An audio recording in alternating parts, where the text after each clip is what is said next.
পশ্চিমবঙ্গ সরকারি কর্মচারী সমিতি উত্তর দিনাজপুর জেলার ৮২তম দ্বিবার্ষিক জেলা সম্মেলন রবিবার অনুষ্ঠিত হল রায়গঞ্জের অরবিন্দ ভবনে। কর্মচারী ভবনে অবস্থিত রাজ্য কোঅর্ডিনেশন কমিটির জেলা দপ্তরে সম্মেলনে জেলার বিভিন্ন সরকারি দপ্তরের কর্মচারী প্রতিনিধিরা উপস্থিত ছিলেন।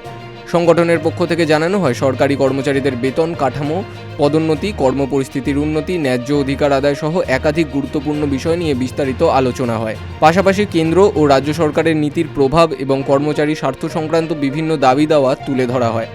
বক্তারা বলেন, সরকারি কর্মচারীদের ন্যায্য দাবি আদায়ে সংগঠনের সব সময় ঐক্যবদ্ধ আন্দোলনের পথে থাকবে। আগামী দিনে কর্মচারী স্বার্থে ধারাবাহিক কর্মসূচি গ্রহণের কথাও জানানো হয়।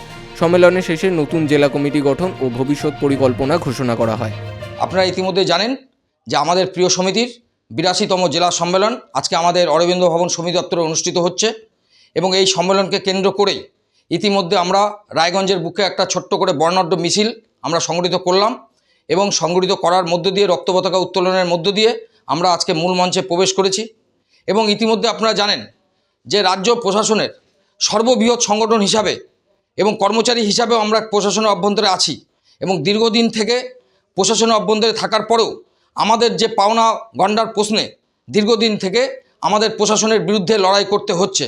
আমাদের যে দাবি দেওয়া মেনলি বকেয়া মহার্ঘ ভাতা সহ অস্থায়ী কর্মচারীদের স্থায়ীকরণের দাবি সহ শ্রমকোড বিরোধী যে আইন, তার বিরুদ্ধে আমাদের লড়াই চলছে এবং আগামী দিনেও আমাদের সার্বিকভাবে সমস্ত কর্মচারীকে এক করে নিয়ে এই লড়াইয়ে লড়তে হবে।